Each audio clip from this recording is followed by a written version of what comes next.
to deep practice. And wow, I didn't even think of that till the music ended and we jumped into like, this is where we're at. This is the final huddle of its kind. And it's only innovating for the better.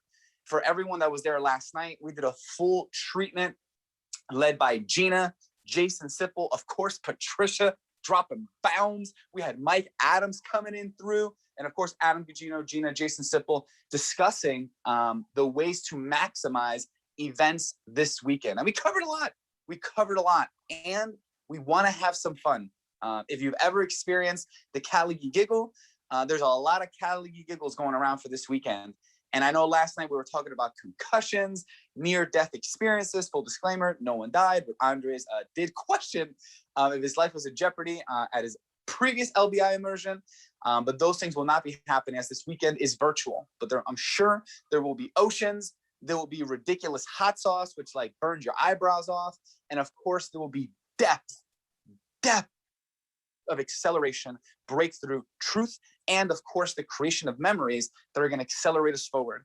And for everyone there, this is the weekend to accelerate. This weekend is not structured and based on love and connection, although there'll be tons of it everywhere. It is designed for deep practice, to stand for truth, to confront ourselves and each other on ourself, our influence, and our process mastery.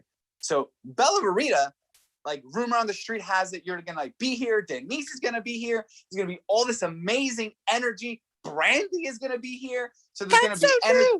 Yes. So Bella Verita, in your like funnest of fun of most fun energy, how are you feeling? What's on your heart? And what say you to these fine folks on how to maximize this weekend's experience? Well, the first thing that is present for me is I think Sean Callaghan would be wildly impressed and completely giggling at the fact that you made a Willy Wonka reference this morning. Have you even still seen the movie yet? Okay, in full disclosure, I have not seen the movie yet. I have not. I think that is the most impressive thing of the morning. And I think when it comes to, this weekend, I missed this morning's call.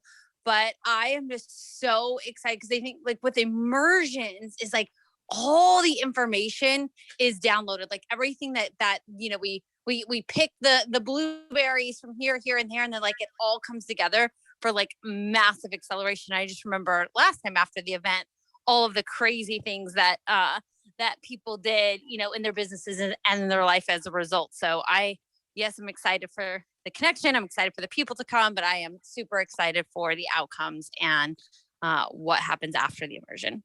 100%. And Adam Gugino, yes, it is Fun Friday. Yes, there's like Willy Wonka references everywhere. And there's like loving boundaries. So what say you from this morning's call? What's on your mind and heart? Maybe outside of the fact of infinability. It's another word for you. Infinability of scale here at Unblinded. Like, what is present for you on this Fun Friday, this weekend, just on your heart and mind, brother? How are you? I am wonderful.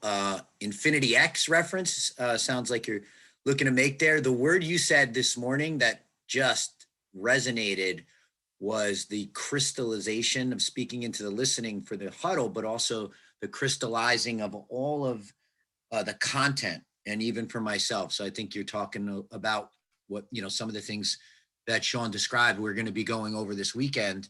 And as much as I'm over the moon for all the new people who are going to experience, this just the formula, again, the content and just hours of deep practice, I'm also extremely looking forward to my own growth and my own opportunity to, solve for some challenges that I have. And Sean spoke into a couple of them this morning. So I am super pumped for that. I'm also, like I said last night, wanting to make sure everybody is aware, the more that you play all out, the more you are in service of the group. And I'm keeping that top of mind for me as well. In these types of moments, I have a tendency to potentially hide and to not, be all in on everything we're doing, but I'm making a bold proclamation that this weekend, when I'm needed, when I'm asked to be present, I will be 100% all in service of myself and in service of the group. Boom. Well, Adam Gugino, that opens up, a beautiful gateway and, into what serving looks like, and playing full out is certainly, one of those mechanisms. And for everyone, there is like a fine line. And Sean talks about the container of language of taking and not taking space. And, we've discussed boundaries. We've discussed what standing for people, really looks like. And let's create a little, context and contrast. And Bella, Adam, at any moment, hop in. There's like a fine line and certainly depth of contrast. We also use the words like seeker and other dynamics, to, create containers for what is present and what is happening. And this weekend, as much as we are there to stand, and there will be emotions, there will be breakthroughs, there will be tears, there will be moments where you're going to want to get off the roller coaster. That's going to happen. And as much as we're there to console, as much as we're there to love, to understand, to validate and acknowledge, we're there to, at the same time, stand in our Zeus, confront what's there, and help people move through. We are not in service of the group by letting someone live in their frame. Like, let that land for a second. We are not standing for someone's money, time, and magic by letting them live in their frame. If I let Adam live in the frame of, yeah, man, you know what, just don't take up space, hide, and you're being a servant leader, like that's amazing, high five, I would be lying to Adam. That would not be an integrous position for me to take. And it, may be debatable, but it's certainly, for me and our definition of how we stand for people, that would not be a way to do so. And when we say play full out, that also doesn't mean overtake the energy, steal the microphone from people. Like, this is about serving, sharing, honoring the time integrity, stopping and starting. It is about moving constantly. This is not about creating, cliques or groups. Every single time we learn something, like for everyone that is new and for everyone that is not, ego says, I've heard that before. Wisdom says, thank you for reminding me. This event is not about sitting and listening.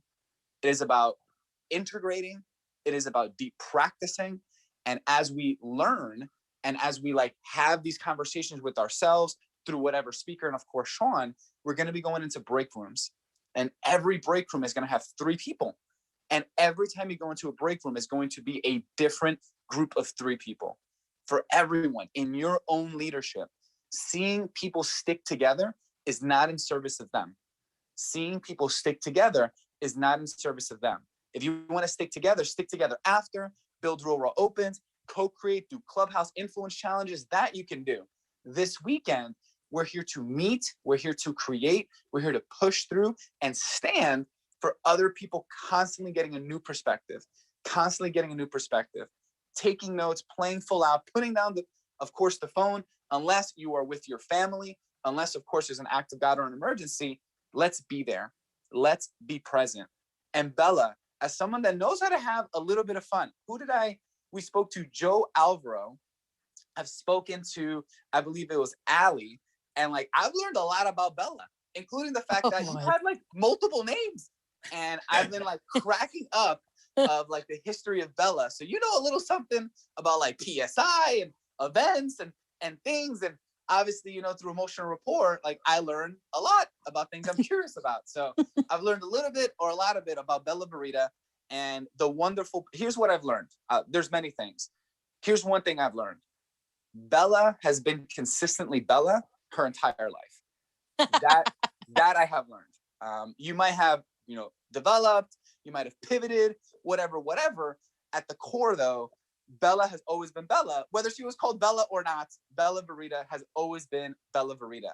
So with all that, what is running through your mind and how can you stand? Actually, you know what? How are you committed to standing for the movement this weekend, Bella? Oh, that is a fantastic question. Um, Well, I think based on, what I've heard so far is, the biggest stand that I can take is one, like being an example, right? So, I heard, like paying attention and not being distracted, which, may or may not be a thing for me. I'm not admitting to anything, but distractions may or may not happen for me. Um, it- and so what I'm hearing is my biggest service that I can actually be to the movement is to be present, to absorb my own personal development, my own growth in this, such that I can be an example and stand for everybody else. I think one of the things that I love about my relationship with Denise is, especially when we're both in a container like this, is we continue to raise the bar for each other. So I'm actually a little nervous Denise is coming, because always challenges like happen Cool. after this. Like she takes in information, and then like when there's an action put, there's no like hiding. Like if you have Denise Klein in your life, like there is no hiding. And so that I would say, that's the biggest stand that I'm willing to make, is like not hiding, but not taking up, too much space, which I'm pretty good at, but also just, being present such that I can be an example. That's what is present for me. Thank Back you, to you. Bella Verita and Mr. Calgi. Wait, did Bella Verita just say she's good at not taking up space? Is that what I just heard? I said taking up too much space, which you have acknowledged more than once. So don't even start with me, Sean Callaghy. It's Fun Friday. It is Fun Friday, and I am entitled to laugh. And yes, you have. Wait, do absolutely... you really want to laugh? I'll give you something to laugh about. Fernando Valencia made a Willy Wonka reference this morning. Yes, that Sean. actually happened. John Fernando was on fire this morning, talking about people wanting to jump off roller coasters, and he's been on fire. Reference to Willy Wonka. You would be proud. I am very proud, and we're having fun on this Fun Friday. So, and yes, Bella has been nothing but humble in certain situations, appropriately, and not hiding. And maybe not so much in others. What my level 5 listing says. And not so much in others. Yes, this is very true. Right. So outstanding. So I guess we cover. Awesome. Thank you, Bella. Thank you, team. And hey, everybody. So I'm going to be super brief, which of course Adam, Fernando, and Bella are laughing, and so are you. The outcome for this weekend will be stated tonight. We will set the intention. We're going to have an incredible night from 8 to 9 o'clock this evening. You want to be there and see that. And this is the last day the Huddle is going to be open to the world. So in service of our intention from the beginning, we want to always be giving massive value. And there's people who are investing enormously in their growth and development and with Unblinded. So if you're here and not part of Unblinded programs, you could still attend Clubhouse from 9 to 9:30. And the ecosystem merger talent hotbed, we're going 24/7 programming on Unblinded Clubhouse shortly. We're going to be going 24/7 in multiple directions and ways over the course of the next few months. All that is set with intention. But I want to say about 11 things. I will say this: I am thankful for you being here, and we want our relationship to continue. So come forward. You know the value. That's why you're here. And come join us. Come be a part of this mission. Come do what most of the people here have done already. And it's in service of integrity as we move forward. So we want you here. We want to be together and work forever with one another. We collectively have done an incredible job assembling an unbelievable ecosystem that continues to grow and expand. And now people are going to have the investment of joining and participating. I invest in being a lion. I invest in being a plat. I invest in many things in my life to be a part of them, in not only time and energy, but money. And that's part of what is being driven here, not so we can pocket it. And I'm not saying this is like pride, because there is economic value being created. But I've paid $500,000 to work 16 hours a day for a year. That's where I'm at. And I'm proud of it. I'm happy about it. And that's what startups do. And we have evidence with the growth, the hirings, the announcements we are making and about to make continuously over the course of the next couple of weeks of people joining this team as some truly remarkable people and some very accomplished people, maybe less remarkable, but truly accomplished in their roles. We are in the finalization stages of hiring a CMO for Calgary Enterprises. That'll be happening. And that person will be majorly involved. Also, like Jill, who came aboard as chief of a number of different things, but certainly culture, training, integration. So, and all sorts of names that you're about to know. And so we are adding, we are growing, we are building in service of this ecosystem. And so the huddles starting Monday will be a part of paid programming. So AG, any thoughts to, anything you want to share on that? Yeah, Fernando mentioned it before. It's just the crystallizing of the content daily on the huddle and the access to the acceleration and the group. So By the way, let me say it more directly. It costs money, time, and energy in a huge way to build this ecosystem and maintain its integrity. I'm paying people for Calgary Law that will be confronting issues that harm the integrity of the ecosystem. That stuff's going on every day. We have like the ecosystem police. And you go, that's crazy. Really? Build your own ecosystem and see if you don't need the ecosystem police. Tom Flatico runs the ecosystem. What'd you say? I'm saying it is in service of everyone in the ecosystem. It's not just in service of Unblinded, the fact that we have we're doing that. Yeah, of course. So, and there's no, it's just understanding, if you've never built something, I think about money differently because, I don't know, I think of it differently. My understanding of money is a value exchange.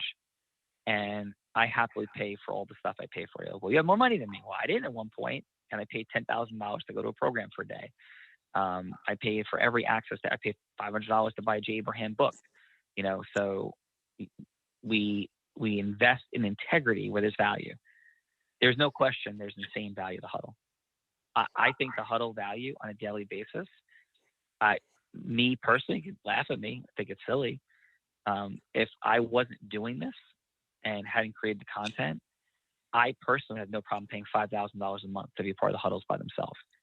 And it's nothing like that, right? Even remotely. I pay $250,000 a year to be a lion, and I don't get daily huddles. I don't get proximity. I don't get the ability to ask questions. I don't get. The list is long. And I pay $250,000 for it. And I do it happily and gratefully. I think it's an unbelievable investment because I have a formula. I know what to do with the value of that ecosystem, which is what we're teaching here every single day. So not only am I confident and certain, I think that what value we're giving in comparison to what people can invest to be a part of here is still preposterously inexpensive relative to the value, relative to the marketplace, which Bella, who works with coaches, trainers, people all the time says. So I don't need social proofing on that. I don't need anything. I know the reality. And we're here. And we're also here to make sure that people can't just come in and take. A lot of folks go into environments and they don't add people, they don't add value. I mean, there's people like Rick Starr who give with a generosity that knows no bounds. And the list is long. There's somebody like Ken Van Loo who brings in Adolphe Darouse and others would know what do I get? What happened? It's just unbelievable, which of course in turn makes him source and I'll say, okay, Dolph, Ken, we're going to make an agreement on things. We got to do that stuff together, in and around it. So, just overall from all the places, it's a new base camp of leadership, value, acceleration, cause, and this all couldn't be happening at a better time as we enter this weekend. And if you're not a part of Unblinded programs, you don't have access this weekend, you're making an objective error not to make the decision today. Like, make the decision today. Do not, well, I got a birthday party. Don't go. Don't go. I mean, if it's a parent, right, child, something, if it's like, your best friend, if it's like, well, it's like my cousin Jimmy's brother's uncle's wife's second cousin twice removed from Ireland, they're just here for a week. Like, yeah, don't go. Like, your money, time, and magic is worth more than that. I said I was going already. Okay, cancel. Come this weekend. And that's not for me, it's for you. I've made that decision 100 times. I did not go out on New Year's Eve any time during law school. And I don't regret it. Because without what I did in law school, I'm not sitting here. Not because I've learned something, because my grades were sick. I had every job offer I wanted. That becomes part of the story. I don't get the job. I don't have the confidence. I don't quit the law firm. Don't start the other one. It's all a sequencing. I don't regret not going out on New Year's in 1993 into 4, 4 into 5, or 5 into 6. True story. I did not go out because exams were on January 2nd. I was studying. At midnight. And I'm grateful I did. And I got a zillion fun and magical memories because of it. I didn't need that New Year's Eve to have a couple of drinks with drunk people and like hug them and whatever. Like, big deal. The people I loved understood. My Uncle Jimmy, whose skis are up in the library, I'm down in LBI already, but up in the library in my home in North Jersey. Uncle Jimmy taught me well, many things. And one of the things he taught me is you'll never invest better than investing in yourself. He didn't invest in speculative investment. He was like, I'm going to start up. I'm going to do a thing. He invested in himself and taught me to do the same thing. He also taught me never mow the lawn. Your time is worth more than that. Let somebody else do it. Hire Ellen Anderson's team. Like, never mow your lawn. He said, even if you don't have money, don't mow your lawn. Like, be in what he wouldn't call its own action. He would say, take actions that can bring you the results that you can bring that are worth more than that. I haven't written a check in 15 years. I haven't opened a piece of mail. I haven't done laundry. I haven't mowed my lawn. I don't even know how to use a washing machine. And I wasn't born rich. Like, leverage, accelerate, move forward, take zone action, outreach. That's what this weekend's all about. And Uncle Jimmy also made this decision that he taught me. And by the way, my Uncle Jimmy bought Jenny Craig's house for cash, Diet Queen. Became a retina surgeon later in her life and was the son of a blind man growing up broke and poor in Jersey City, walking to practice 2 miles across town because my grandmother was becoming the third woman realtor in Jersey City to be afford to pay for the household. You guys heard the stories. If at the first LBI immersion, we'll touch on it a bit this weekend, just a bit. My Uncle Jimmy taught me, I teach you, I share with you, right? My Uncle Jimmy taught me that when he was in medical school, that those 4 years of medical school, he spent 2 hours a week in free time for 4 years. And he not only did he not have a regret, it was one of the greatest badges of honor and pride he ever had. When he was making millions of dollars a year, and when he was tragically killed, there was a line for 2 hours to get into his wake, with people whose sight he saved, charities that he gave money to, building at St. Peter's. They gave $1 million to St. Peter's College with a building named after him. And his legacy, regardless of the fact that his life ended so early, was complete. And he took my cousin Scott, who I love to no end, who's in his 30s now, who was 11 when my Uncle Jimmy was killed, his dad. He took Scott to Devils games all the time. He took me up skiing. Like, he lived an unbelievably balanced life, but at one point it was consciously imbalanced. And it wasn't consciously imbalanced when he was 22. He was 38 when he completed his medical training. 38. Had kids and a wife.